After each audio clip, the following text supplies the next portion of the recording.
Joining us now is Rosie Farrington. She's the Deputy Commissioner of Tourism for the United States Virgin Islands, and joins us today to get a little bit of update on the tourism season down there. Rosie, up here, taking a look outside, it is pouring rain and 41 degrees. How are things down there?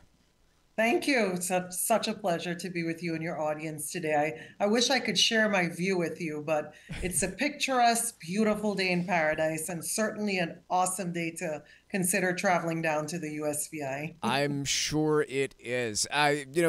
Speaking of that travel down to the United States Virgin Islands, I have traveled down there myself many times. I have family down in St. Croix that I visit, and honestly, in the past at least, one of the prohibitive features there was the cost of flights, especially for my family of five had gotten up there. I have to say, I'm taking a look. I was just curious, so I took a look at flights departing a month from now, Friday, February 23rd, to get to St. Croix, and I'm seeing a flight from Spirit that's $108. I mean, something that, granted, one way, it's not round trip, but I know you have been investing a lot of time with major airlines to try and get more volumes of flights down to the Virgin Islands. Where have you had some success there?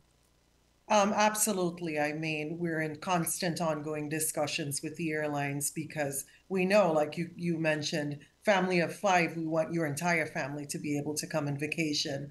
But we just made a huge announcement. Frontier Airlines has just announced that they're going to have a flight that's going to travel between San Juan, Puerto Rico, and St. Croix. So that's going to be Wow. another new avenue that persons flying into San Juan can have the option of getting into St. Croix. So, that's definitely noteworthy and one that we are excited and enthused about.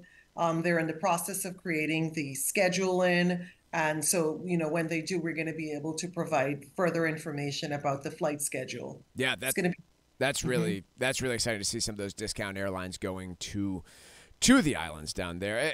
I know it's still right in the midst of it. I know up here, for instance, school vacation week is a big time of tourism down to the islands.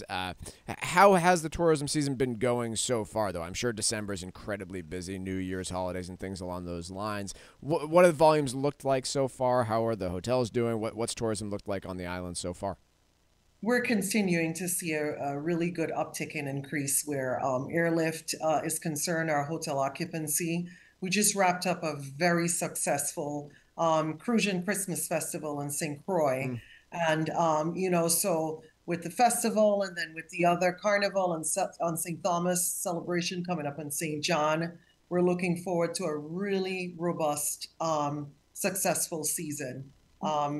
Hotels are the occupancies are looking really good. So we are definitely looking forward to an even better season since 2023 proved to be one of our most successful years in the tourism space. So we're excited, we're enthused, and with the understanding that we continue to aggressively market to our target areas like Boston Mm-hmm. to remind people that we're open, we're poised, and we're ready to welcome visitors, business investments, and investors to our shores.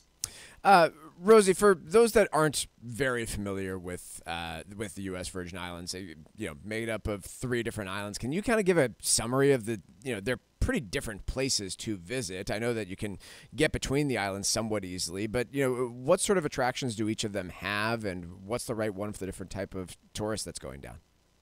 Absolutely. I mean, the unique thing about the US Virgin Islands as a destination is that there are three separate destinations within one territory. So, St. Croix being the largest of the US Virgin Islands, there's definitely, it's where foodie and persons who are interested in the culinary arts and history and just a plethora of different experiences, a vibe like no other. Mm. We've actually embarked on a separate marketing campaign for St. Croix as a destination, which represents a vibe like no other because it's rich with culture, history, culinary. I mean, so many different experiences that visitors and guests can look forward to in the St. Croix district. And right across the ocean is St. Thomas, which is definitely the metropolitan where persons who are interested in shopping,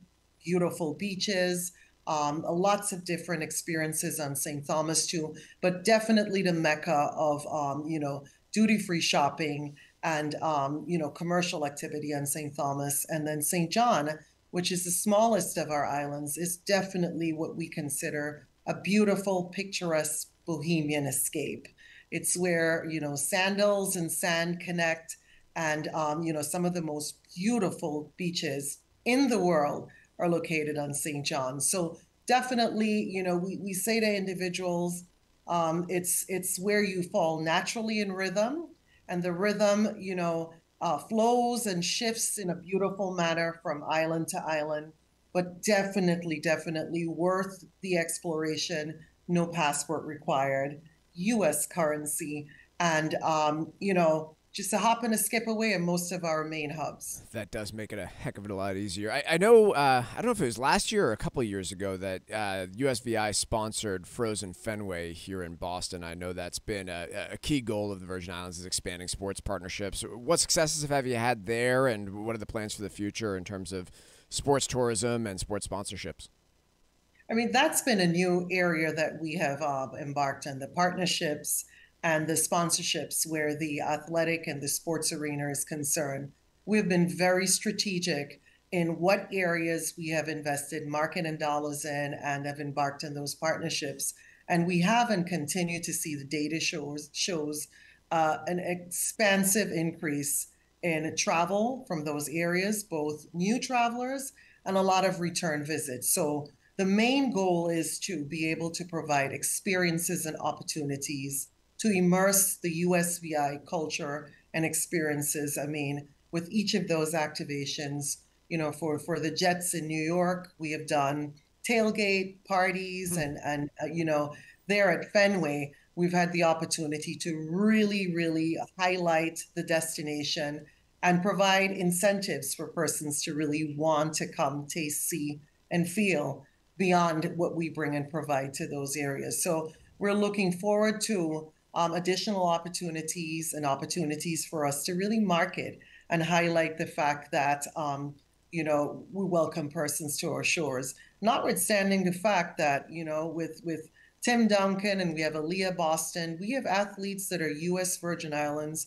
who are ambassadors and continue to do well to highlight that we don't just offer sand and sea and beautiful views, but really quality athletes and professionals that come from the U.S. Virgin Islands. That is Rosie Farrington. She's the Deputy Commissioner of Tourism for the United States Virgin Islands. Joined us today to talk about the tourism season down in the USVI. Rosie, really appreciate you joining us. Nice to chat with you, and look forward to having you on again soon. Absolutely. Thank you so much. And we just want to continue to encourage persons to seize the moment and fall naturally in rhythm with us here in the U.S. Virgin Islands. Thank you, Rosie.